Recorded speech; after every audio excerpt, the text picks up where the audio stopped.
Good afternoon. My name is Ido Berger, and I am a professor of astronomy at the Harvard Faculty of Arts and Sciences and the faculty co-director for science at the Harvard Radcliffe Institute. I would like to welcome you to our final program of the year in the Harvard Radcliffe Institute's science lecture series on artificial intelligence.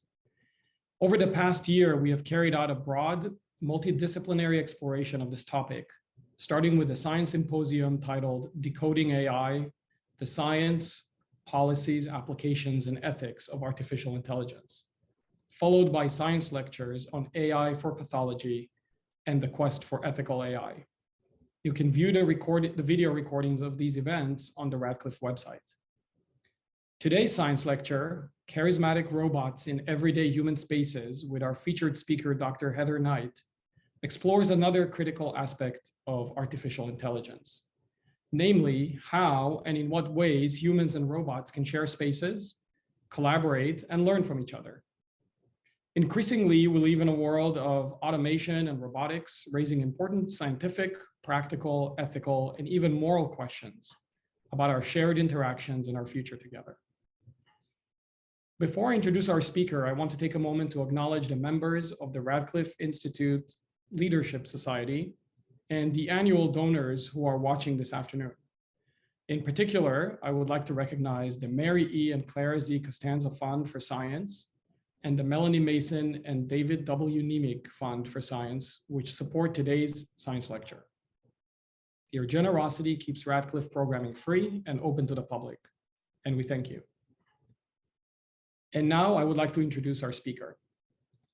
Dr. Heather Knight is an assistant professor of computer science and runs the Charisma Robotics Research Group at Oregon State University, which works on the development of effective and charismatic robots.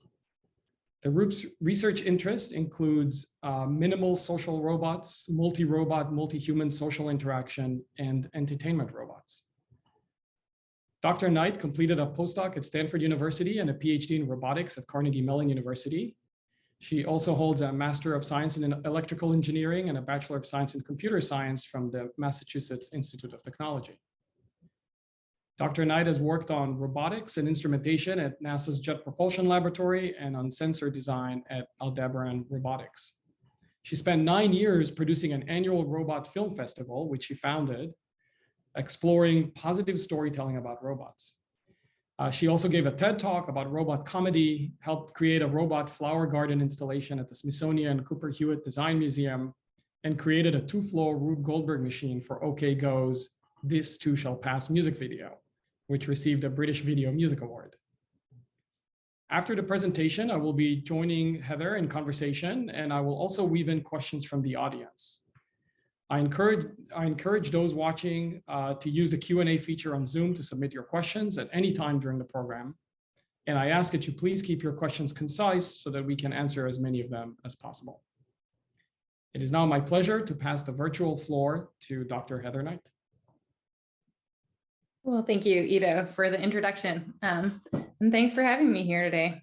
All right. So it's been an interesting couple years, huh? I'm meeting you through this virtual lecture hall.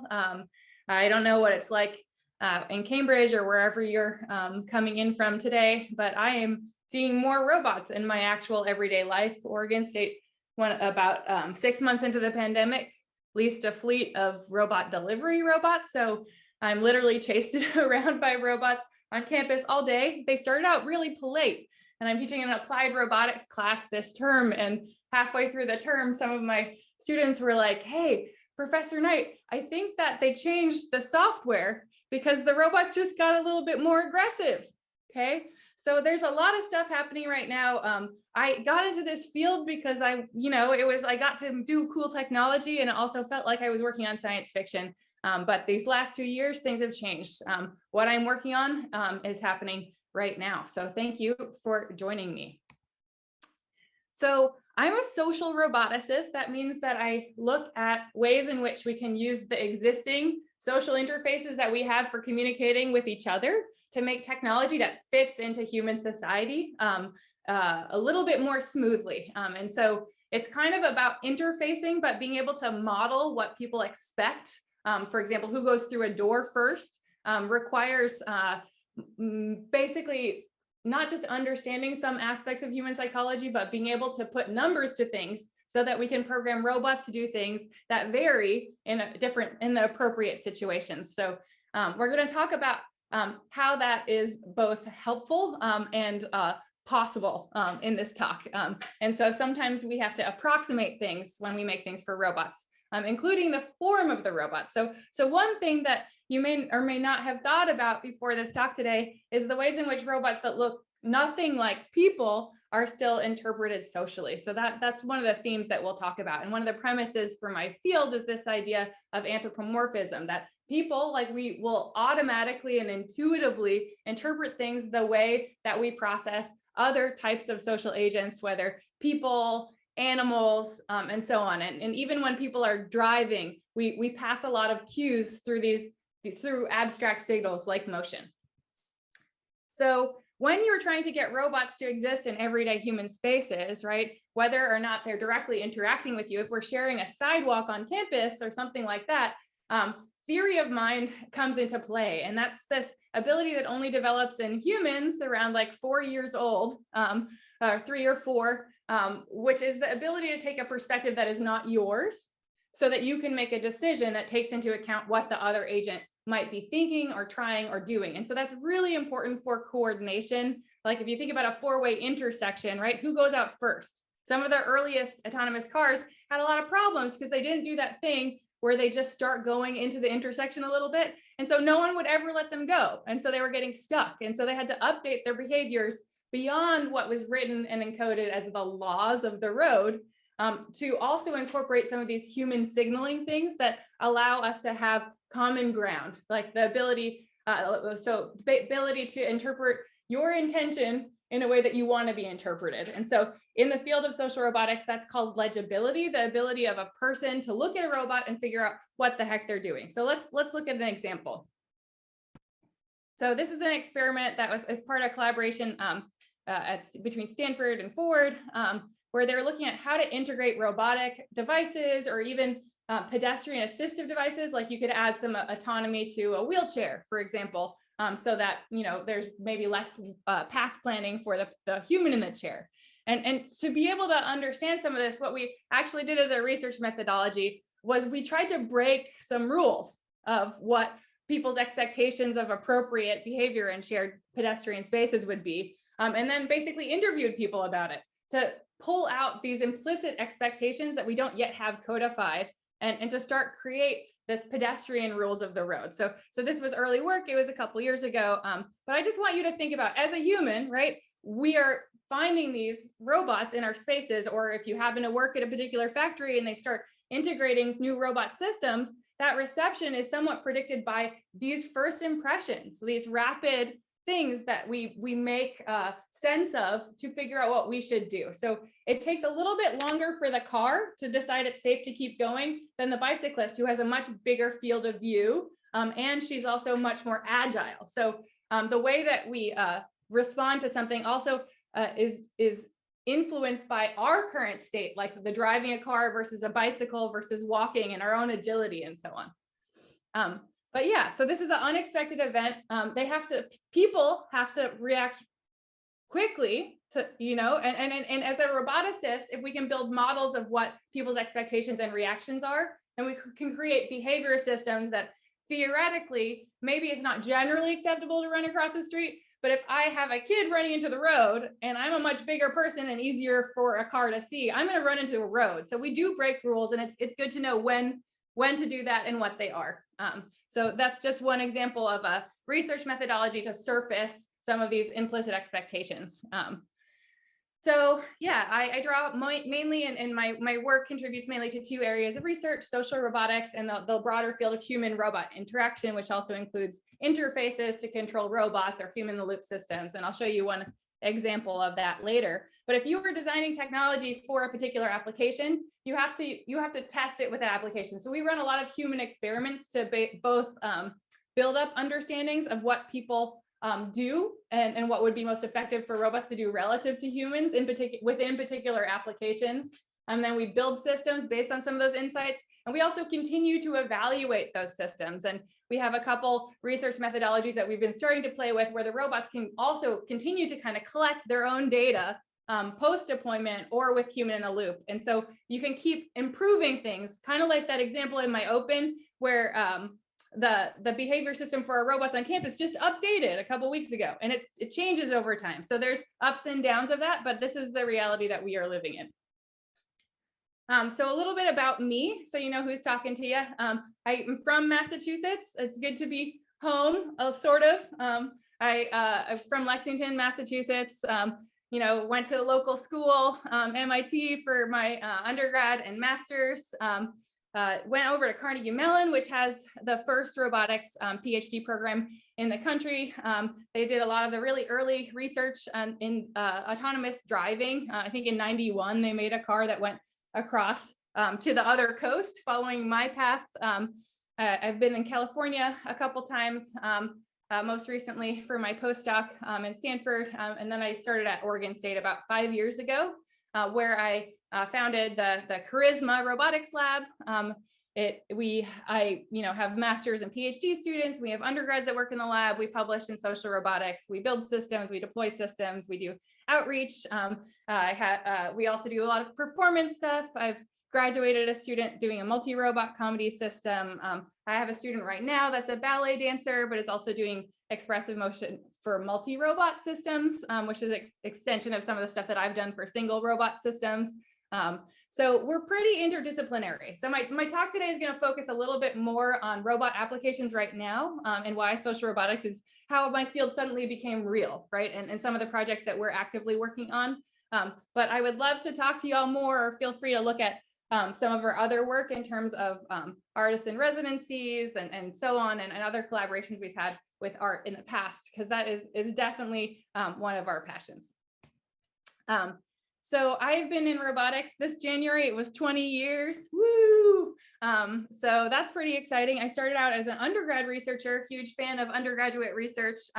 My freshman year at the MIT Media Lab with Professor Cynthia Brazil, who was originally at the AI lab and used metaphors of how caretaker infant interactions to basically create social robots that would they could moderate the interaction via cues. If a kid is getting overwhelmed, they can start breaking eye contact and so on. And so you're basically using the social cues of the robot to help guide the human into giving the data examples. In this case, they were like showing some toys or faces or play. And so you can use the robot as an active partner in moderating the interaction, like utilizing social signaling. And so her early robots and a lot of the early robots in the field were very anthropomorphic physically. And so I guess one thing that's different about my approach to social robotics is that we really look at the behavior of the robot, the how it is executing a function, and don't necessarily require it to have human-like characteristics. Although that's okay sometimes, especially for performance. It's kind of fun to have the low-level details. But in a lot of cases, like the platforms that are getting deployed are very simple, and it's just as valid to use them in a social signaling scenario as well. You just have to make use of programming and a little bit of a timeline of interaction.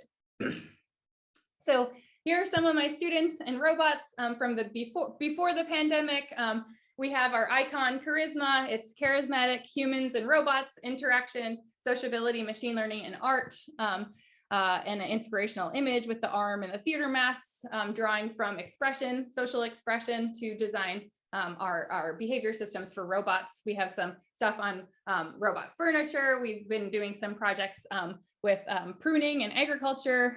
We have, what else are we doing these days? Yes, we're working on some software to make it easier for other people to do expressive motion for multi-robot systems and so on. Every student kind of brings in their own project, and then they go on and graduate and leave me. So we leave our paper trail by research papers in the field and cool videos and projects and so on. But yeah, it's neat. I've gone through like a full generation of grad students, and I'm just kind of starting the second wave in my lab. So it's very exciting to see how they bring their own ideas into the field.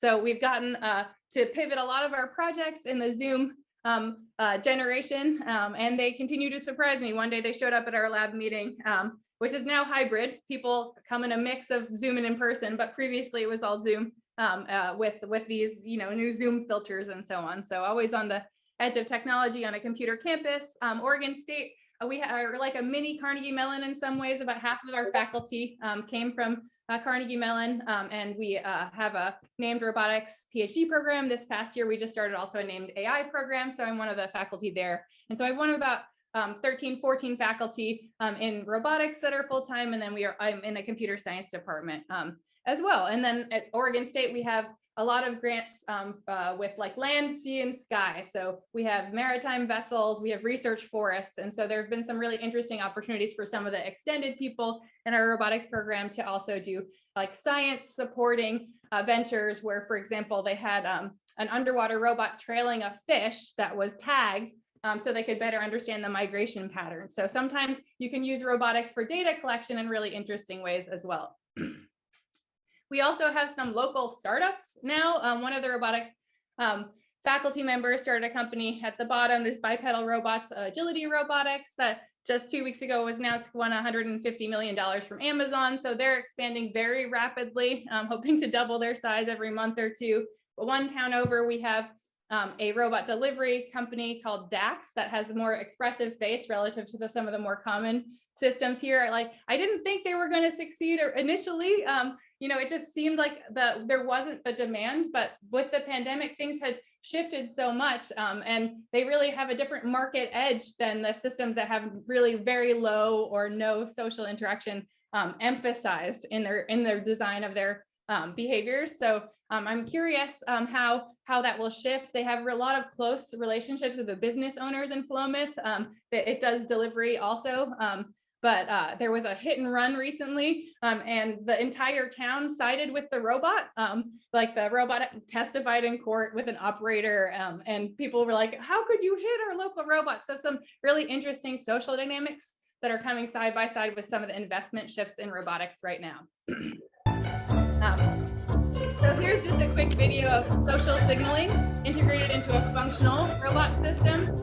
So when we take inspiration from human communication systems, sometimes it can be as simple as, rather than me having to program something or use an app to interface with the robot, this is, a hypothetical system. Wouldn't it be nice if I could just gesture to come over here? Or if a robot could not interrupt a meeting to say, hey, you got to get to your next meeting, Heather. It could, give me a little signal or a nudge in the side. So there's a lot of complexities of human signaling, like in different contexts, that sometimes we could take advantage of to make more intuitive, usable, smoothly integrated technology in our everyday lives. Sometimes I like to pitch replacing computers with robots instead of replacing people with robots, because a lot of computers make us do things that are very socially, not attuned. For example, like having to update my software in the middle of this talk or something. Like, that's not very perceptive, right, of my system, my notification system. And so these social signaling things are upping their game in various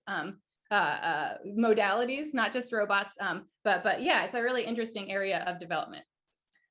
So this idea of coexisting is part of a larger trend in technology development to get human and technical systems to work together rather than just do replacement.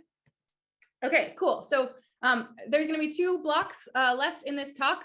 We have like 15 minutes, so it'll be an exciting run through. I'm going to tell you a little bit about some of my past work, my Robot Film Festival, some of my PhD work in expressive motion for low degree of freedom robots, and then my side job during my PhD of being like a robot stage mom, where we, went on tour a little bit for 10 years doing robot comedy all over the US and the world, really.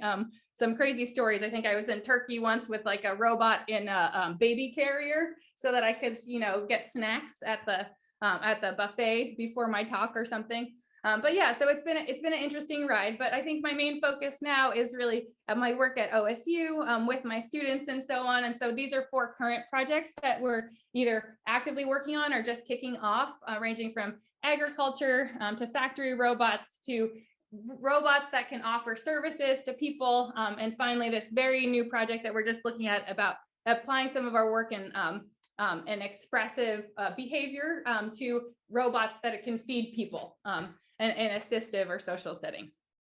Because feeding is this really interesting human convention that combines social ritual, like it's an act of care, with like physical necessity, like we need to eat to live. Okay, but let's start with expressive motion.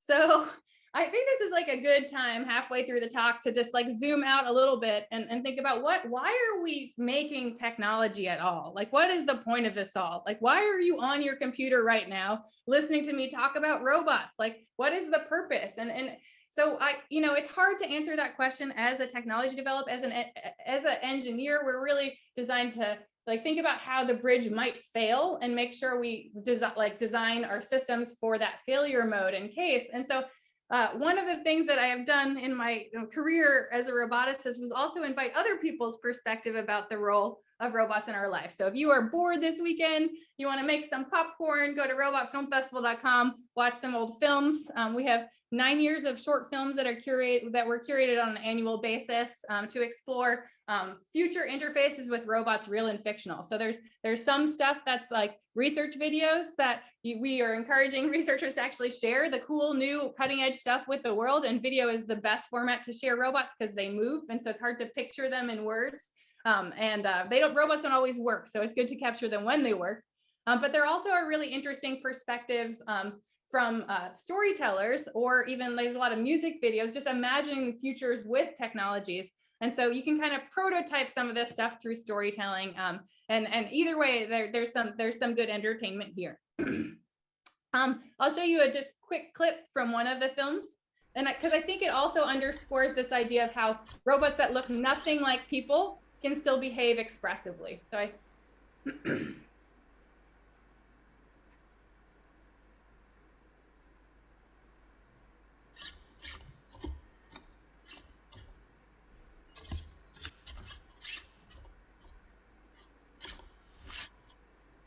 So this is an interface we're all kind of used to. I'm watching you play on the screen. You're watching me. Like the attunement to the other person is interesting. This gaze is very powerful as a cue. Motion, turn taking. There's a lot of cueing. My turn, your turn.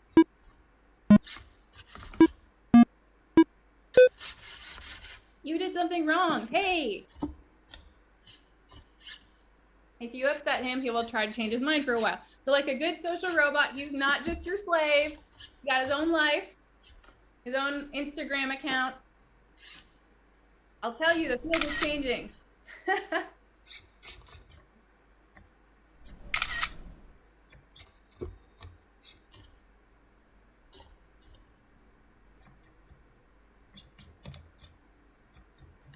Social robots need their own social networks.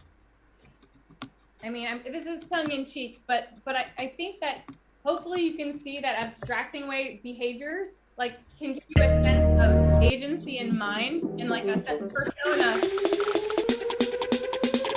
Music taste. Mind of your own, but still want your company. Cool. Yeah. So I think that's a really nice example of like an end-to-end social behavior system. And so we are social creatures. A lot of our brain, like the outside wrinkles apparently, are dedicated to social processing and tracking hierarchies, and like whether you owe someone a favor or they owe you a favor, and we automatically accidentally apply this to technological systems. So this can be good news if we use that well, because it means that we already have a lot of ways of cueing each other that robots can make sense of, right? So often looking at a human social template before we design a robot human interaction system is very helpful. So for example, if you look like you have somewhere to go, people are less likely to interrupt you. That's my thesis in a sentence. I took a system from dance and theater training or movement training, as well as dance notation, writing it down if you didn't have video, not what the action was, but how it happened, like really fast, direct, like slow. So I'm still having the same starting and ending point, but how am I getting there? So that is expressivity, or in Le Bon movement analysis, the effort system, or the dynamics of emotion. And so it had a lot of cognates with a Cartesian coordinate system and time and space. So very friendly for robots and computational design. Did a bunch of interesting experiments.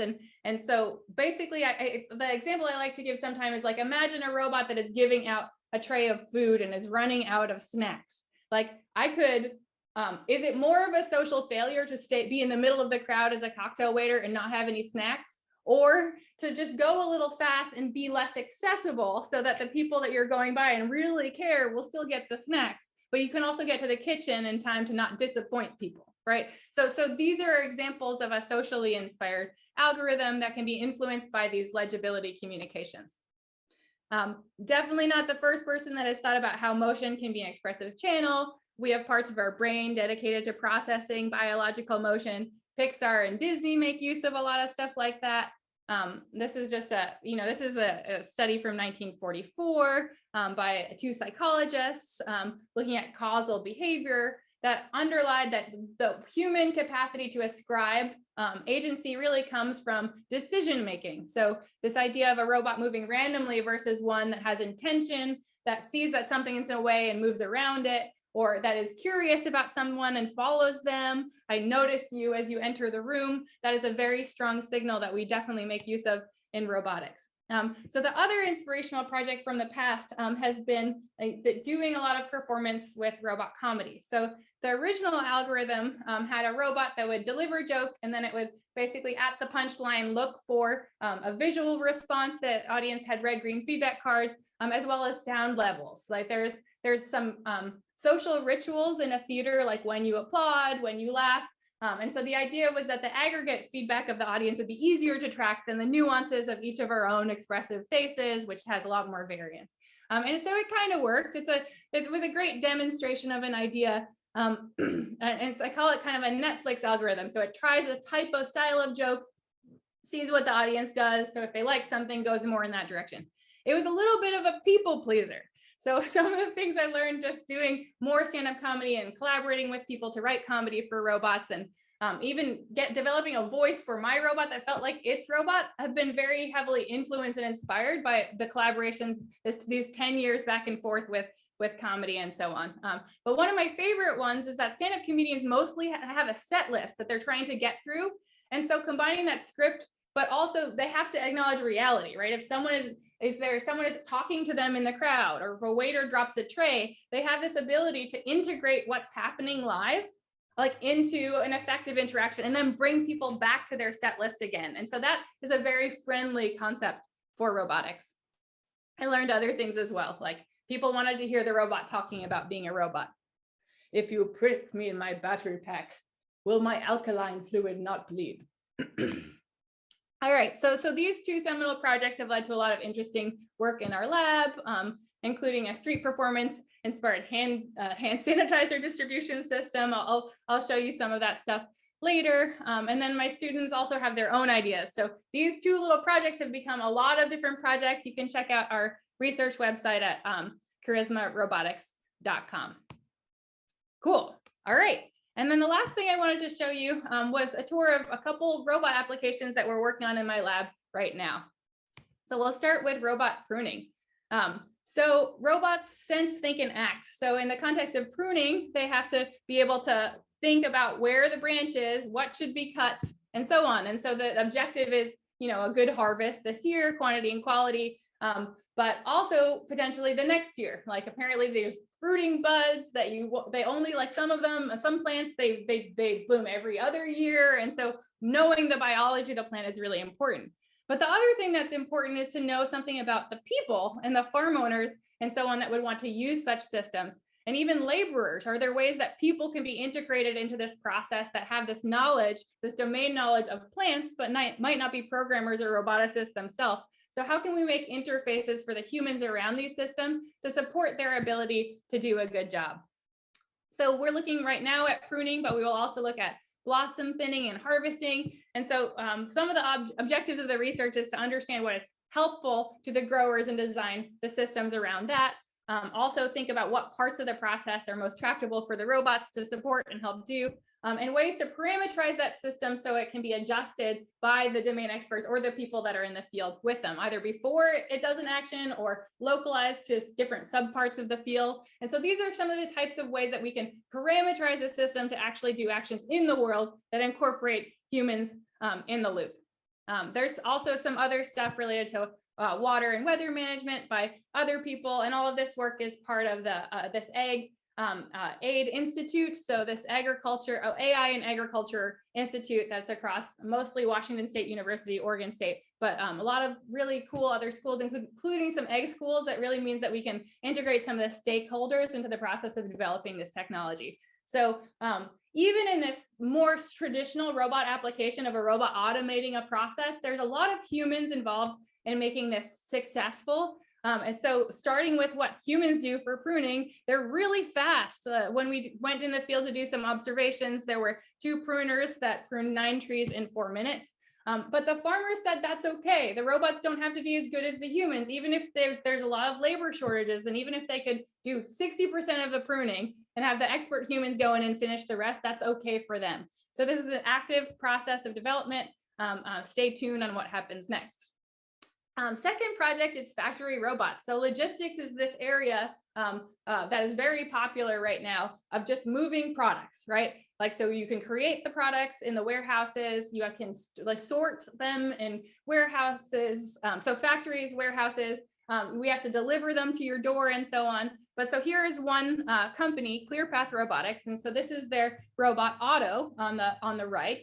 And so it can carry pallets, it can carry shelves, but it has light signaling and motion and so on to help coexist in factory workplaces. So rather than design the factory around the robot like Kiva Systems did, which is the main warehousing system for Amazon, like Amazon bought them. And so the people in the Amazon factories are basically wearing vests so the robots can see them. And so this is a different solution. So the ClearPath Auto robots are designed for small to mid-size factories and manufacturing facilities where there are people. And so they're not building the building around the robots. The robots have to have good enough perception systems that they can go there, build a map, deal with obstacles like both human and non-human and so on. So one of those obstacles that is very common is a forklift driver. So I'm just going to give you an example of how a socially inspired algorithm is also helpful on the factory floor. Okay. So what do? You're in my way. So let's start with what humans would do. Okay. And then think through how we can optimize this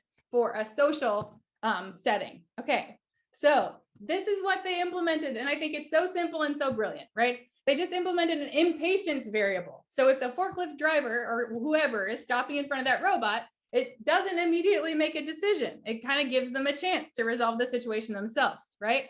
So it increments its impatience. So it waits a little bit and then it goes if you take too long. So in terms of programming, this is a very simple kind of like if-else structural statement. So really easy to program. I'm teaching a freshman computation class and they could implement this, right? When block, increment impatience. Like if your threshold is exceeded, go around. So to make that work well in the field, you really have to choose the right threshold. So if you had a very low threshold, which could even be appropriate if the robot's having a particularly busy day, that behavior might be perceived as more rude by the forklift driver. But maybe there's a history where this forklift driver is always like blocking their path, and that could be appropriate. So future work, potentials. But yeah, this is how simple a social algorithm can be. So in our other work with them, we've discovered lots of other opportunities for social signaling. We did an ethnographic study with their robots, and I'm going through this kind of fast, but that helped inspire a revision of the robot's light communication systems, identifying that people needed to understand more states of the robot during its operation. Like, so they had signaling for turned and blocked, but they didn't have a signal for I'm done. And that was a signal that people kind of wanted to know, like, is the robot waiting for instructions? Is it actively doing something? Because who cares about blocking the robot that's not trying to get something done? So adding a couple more state communications and thinking about how to best communicate them was one of our projects with them. All right, I'm going to show, I think, so we had a fitness and health robot that was deployed for three years around the start of the year to help support people's fitness and dieting goals. So this is also an example of a system from our lab. So I'll just show you a quick video. 7, 8, 9, 10. Take it going. Great job. So some expressive signaling, in this case, some speech. Like people do weird stuff. So, how does a robot give someone a high five? That's kind of improv can be a very helpful skill in developing robot behaviors. So we've used human in the loop deployments to identify helpful ideas to include into the robot programming that take into the kind of the reflexivity of a human and their knowledge of social behavior. So learning from the wizard in the process of designing the software for a robot system is a method that we've written about. We also pivoted this project in COVID times, we see many robots helping humans. To be a system that distributed robot sanitizer. Sure. Sorry, that distributed hand sanitizer. Thanks and keep safe. Which became... As seen in this video, the robot attracts humans to take hand sanitizer by signaling with LED lights. The green lights indicate safe interaction, while the red lights notify that the humans have to maintain social distancing. The robot successfully distributed hand sanitizer to people on campus while interacting via speech and light modalities. Cool. So we ran a couple experiments over 8-month period here, finding that people mostly wanted to take hand sanitizer, like going in and out of buildings, that groups were more likely to interact with robots, were less intimidated, more likely to socialize and have longer interactions with their robot than individuals. So, there's this almost like social psychology of human robot interaction that needs to be developed alongside the programming of robots for around humans. So it's interesting as the world shifts, like we're having to live track some of these dynamics and having some really interesting opportunities for research. So I'll close with more of a perspective project, with this is an idea of robots being able to apply some of these concepts such as expressive feeding, expressive pathway to applications like feeding. And so if you think about, if you've ever seen someone play here's an airplane with some food and a kid, like there's different ways of offering food that can kind of capture your attention, say, please eat this and so on. So social signaling can be integrated into a robot feeding pathway. There are also things that could be helpful for just clarifying, like in the handoff of food to the person and robot, who starts the behavior? Should it be a mixed initiative signaling? So there's lots of interesting problems from both a perception and action side that where integrating social intelligence and knowledge would be really helpful. So I'm gonna jump ahead because I think I'm pretty much out of time, and just with something kind of funny, but here we go. But if you want to leave this talk and offer some advice for other people, develop robots for field, or go and make, the next robot film festival video in your garage this weekend, please remember that we can't develop systems for human robot interaction without deploying our systems around people, because sometimes people do unexpected things, but collecting that data is how you can build those models. Robots are designed to support human objectives generally, but that doesn't mean humans can't also help robots succeed. These human in the loop, the HIL, these new systems for development seem to be a way to compromise between some of the complexities of social behavior and this need for robotics right now. And I expect that this iteration of their behavior systems and software over time will start to integrate these social insights, in particular, the power of nonverbal signaling. So our robots right now might be able to pick an apple, put it in the box, move it through the factory, get to your door, maybe offer you a snack and some encouragement for healthy behavior, and then feed you later. So as we get through these systems, what are some of the algorithms that will most help these systems succeed? I hope that I've convinced you that sociability and understanding the domain problem and where humans have something to add is in collaboration in general is one of the really powerful threads of robotics as a field right now. Okay, thank you very much. Thank you very much, Heather, for an exciting and a thought-provoking presentation. We've been getting questions from the audience that I will weave into some of the questions that I've prepared as well. So we're going to start going into that. And a reminder to the audience, you can continue sending in questions through the Q&A feature on Zoom. So one topic I wanted to discuss is the following. For example, as you know, somebody who has small kids, I noticed that there are differences between how adults and children view the world and interact with the world and ask questions and their perception. And obviously where we are as adults is a developmental process. We don't, show up as adults one day. And so I'm wondering if there is any work in social robotics that involves robots learning from children or that try to kind of mimic that process of how humans learn from a young age to adulthood, rather than just having adults training robots. Yeah, I mean, so so roboticists, we get to come up with a weird application and build a system to do a thing. So it's a very broad in what a robot can possibly do. But there are definitely lots of people that think about integrating robots into like classroom learning or language education or even autism therapy. Like it's been interesting over the last 15 years to see things go from like total R&D, like robot development to like NIH grants where people are trying to get robots approved as part of a process for practicing social behaviors in a way that is like less overwhelming for a kid that can be overwhelmed by a lot of social signaling and so on.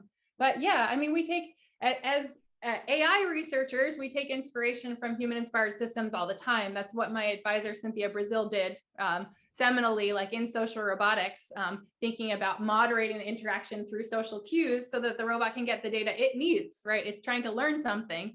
But we've also seen things out in the world, like Siri training kids to be more rude, because the way that you get the voice like detection system to work is to be like, hey Siri, and so then you hear like, hey mom, or like, hey dad, like make me breakfast. So like the way we design the systems definitely filters back into social behavior in society, which is kind of where I was making the argument for robots to replace computers sometimes, because they are capable of more complex social signaling, which could make them, us regain some of the social skills that we may have lost in our like temporary obsession with machines. Or semi-temporary. We'll see.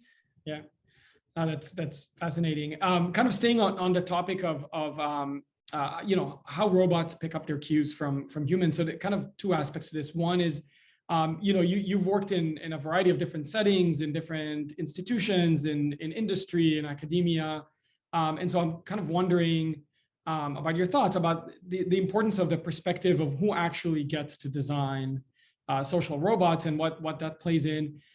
And also kind of on the flip side of that, there are kind of local and regional differences in how people interact with each other and with the world. If you maybe live in LA, you jaywalk more freely, and if you live in Boston, you don't, or vice versa. I think it's vice versa. Yeah, vice versa. But how do we account for that as we think about robots interacting? Yeah. How do they, a robot that was trained in a lab Totally. in LA, how is it going to behave in Boston and so on? Yeah, and it's so interesting talking about some of the robot delivery companies, because I used to be social robotics researchers used to be the people that would have the best answers for something like that, because I would know all the research in the field. But stuff is happening so fast now that we had a talk from the Starship Technology developers, which is our campus robot delivery system, and they're doing 10,000 street crossings with their systems a day. So like the amount of data that they're getting from human reactions to their system is absolutely fascinating. And they're saying things that like people are like on campus, like there's like a robot hazing period, like the first week or two of term. And then students get too busy. And so they start behaving themselves and they start actually using the robots for food delivery. And so then there's like this thing on campus where like someone's messing with the robots, like the students call campus police. So like there's these rising social dynamics. But you asked how robots can pick up cues from humans. So the first thing we do is try not to hit things. That's number one. That's like the, like the dumb, like, have power, turn on, and then next, don't hit things, right? But then the following of social cues is one layer, layer up of abstraction in terms of behavior. And so that impatience variable is an interesting implementation idea because it's integrating norms. So one thing that when I talk to robotics companies, the first thing I tell them, if you want to detect humans, don't just detect their position, detect their orientation, because you want to know what they can see. And so there's been some really interesting work in socially motivated path planning, where, for example, the robot, instead of going to the shortest path to you, it should go in a way that it hits your peripheral vision. Well, it's not super in your personal bubble, so you don't go, ah. Yeah. So that's kind of, these are the socially inspired algorithms. We need to give the robot access to the data that matters. So attention and facing is something that matters. Identity might matter. Is this the person that you're supposed to deliver something to? Like that's something that, so figuring out how to model that, like there could be some cool ways to flip the problem and analyze the human social cues, right? To be like, okay, I think just based on their behavior, they look like they're waiting for me, versus that person's really just doing their thing, or maybe they don't hear. Like the Starship robots, actually, you can choose a delivery song when it comes there. So you can be like, oh yeah, that's my robot, it's playing my song. So like even disambiguating when you have multiple robots, which human and which robots need to talk to each other. Like that's a new problem. Yeah, no, that's fascinating. So we have a few questions that have come in around kind of the same topic. So I'll try to kind of condense it into one question. As these social robots develop more autonomy in their interaction, either by themselves or in robot to robot interactions or robot to human interactions, do you think that we need to start asking moral and ethical questions about how we treat robots and cater to their needs, and where their issues of consent or those kind of come in? Yeah, there's an annual robot ethics conference called We Robot. It's usually run by the University of Miami Law School, but it has like philosophers, roboticists, and lawyers. That's kind of like the main. So there's some really interesting dialogue there, and they're like the expertise there makes that for really interesting conversations. But so I've seen some papers like there, and I've taken robot and taught like ethics classes. So something that's really interesting is like, do we teach kids not to kill ants because we really care about ants? Or are we really just practicing ethical behavior in general? So what are the social implications, or what are the long-term implications of making it okay to misbehave in one area but not others? So there is kind of like treating robots well is probably a good idea. But I think the real thing is, like, based on my talk, is like just based on like the neuroscience and our human psychology, we can't really tell the difference between robot agents and other agents. So if the robots treat us well, like it will feel better. If they're rude and they cut us off, like our behavior system that just got more aggressive for these delivery robots on campus, you're having this experience on the way to work where they're like sucking your energy, right? So I think it's really important, absolutely, to think about those details. Yeah, excellent. Question about the comedy robot work. So kind of a couple of questions related to that. So we have a question from the audience asking that comedy often relies on upending our expectations of. Yes, yeah, totally. Surprise. And in case that audiences are either overly fear or deify robots, do you find that comedy actually helps to alleviate some of that or upend some of those expectations? Yeah, so we had an anthropologist in my lab for a couple of years when we were doing that Clear Path factory robot project. But yeah, I think for entertainment, all emotion is good emotion. If people are reacting, like, you have something to work with and play with. So it's true, the surprise is part of it, but they also have to be paying attention, right? So if you look at a theater play, they tend to draw you through lots of emotions. And if you look at the statistics of what kinds of songs we play, like, it's actually, we actually play sad songs like almost 8 times as often as happy ones. So I think pulling people into a space of sadness and then also offering them happiness can be like the spoonful of medicine that helps the serious stuff go down. You can get deeper. You can talk about well, not just less appropriate, but less socially conventional topics, right? Because you have this permission. And so I think, yeah, I think comedians do engage with really deep material all the time. Yeah.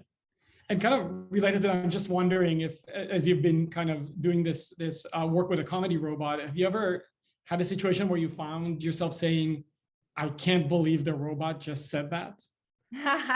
Yeah, so the comedy system, I was more focused on the audience detection than it was on like the robot variant. So when I say it had a little bit more of a Netflix style algorithm, it had kind of a database of jokes that it was drawing from. So I think there have been other people since me that have focused a little bit more on the robot varying what it is saying based on the audience response. Ironically, we have another robotics professor at Oregon State University that also does robotics comedy. So big center in Oregon of robot comedy. We actually had a Singularity series quarterly show for a little while.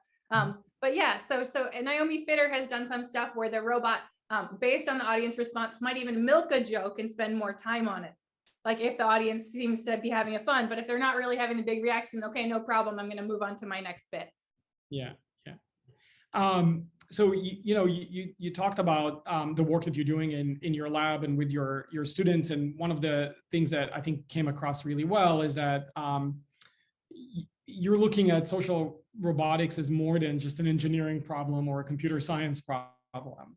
And I was wondering if you can tell us more about your thoughts on kind of the other skills that people working in your area and that you have found that you needed to develop to be an effective researcher in this area, in terms of understanding how humans interact, about understanding how humans respond to art or to humor, and as you kind of think about effective design of social robots.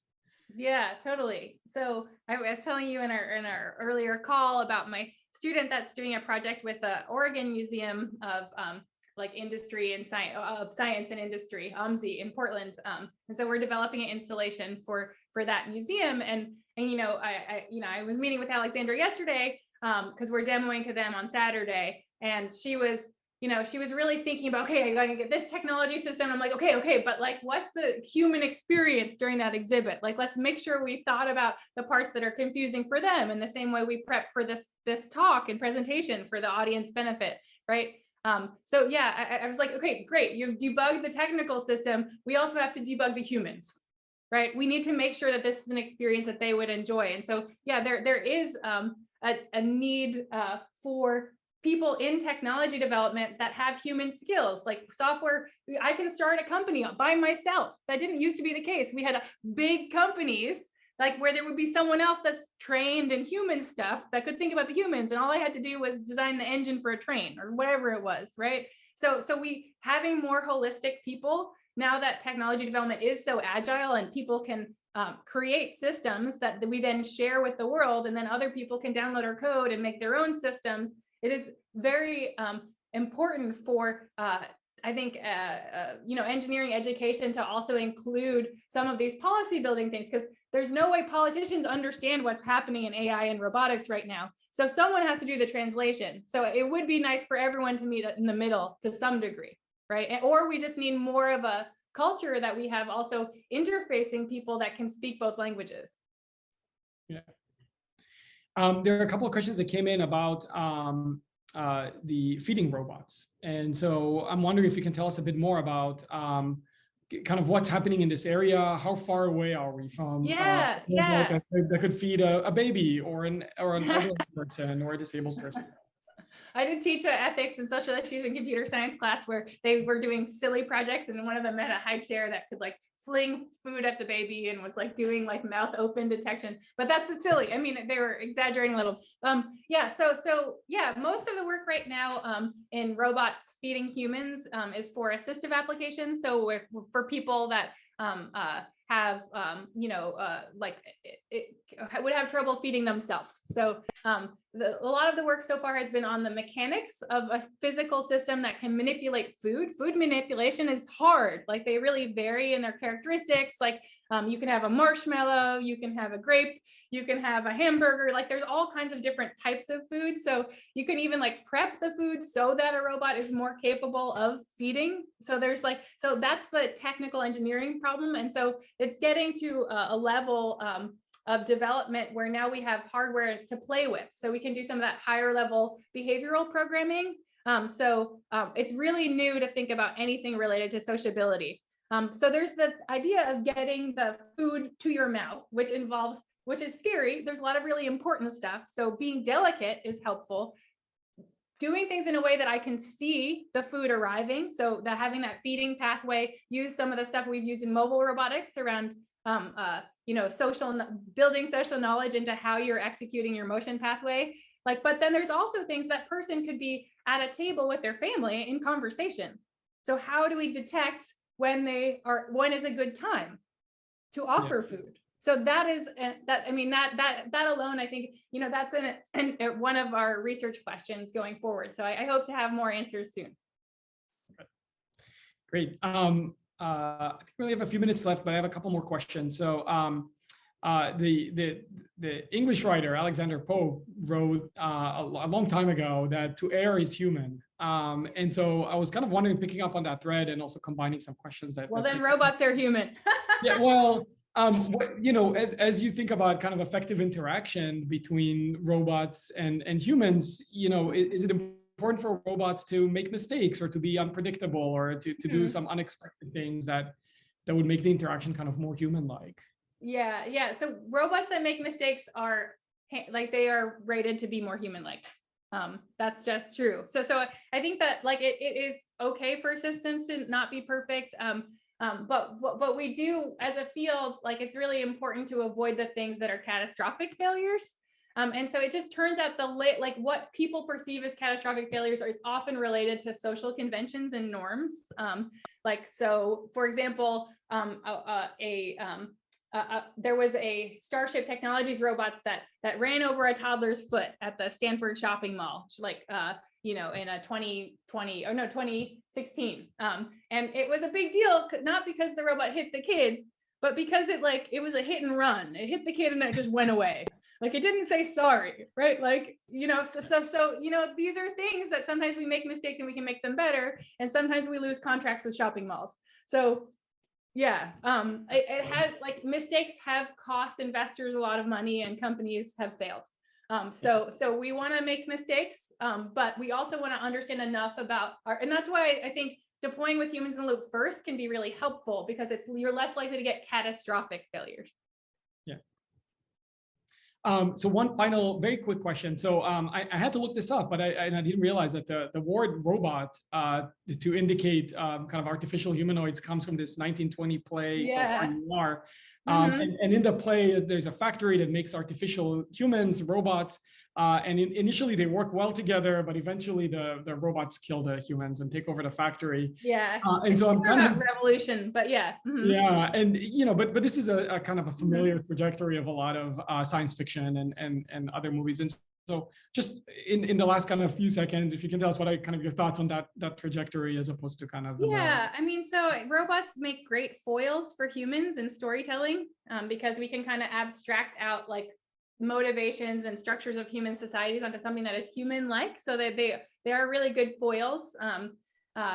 There's very different storytelling in the West and East related to robots. So whereas the Western cultures tend to go more to the Frankenstein thing, something will go wrong, we're usurping the role of God, God is the creator, what are humans doing creating things? So there's some Judeo-Christian influences perhaps of that storytelling.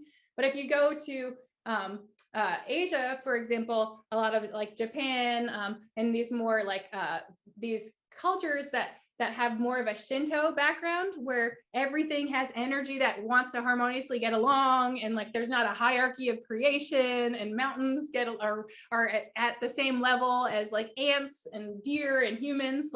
There's Astro Boy is their kind of Superman from the last century, and it's it doesn't have human flaws, so it can save humanity from our ills. So there's lots of ways to spin it. Yeah, no, that's great. Thank you, Heather, so much for this fascinating conversation and for the talk. And I really want to thank you for sharing your perspectives with us. I want to thank the audience for terrific questions. Today's program has been recorded and will be posted on the Radcliffe website at radcliffe.harvard.edu. And you can also go to our website for information on future Radcliffe programs and to see videos of past events. Thank you again for joining us today, and take care.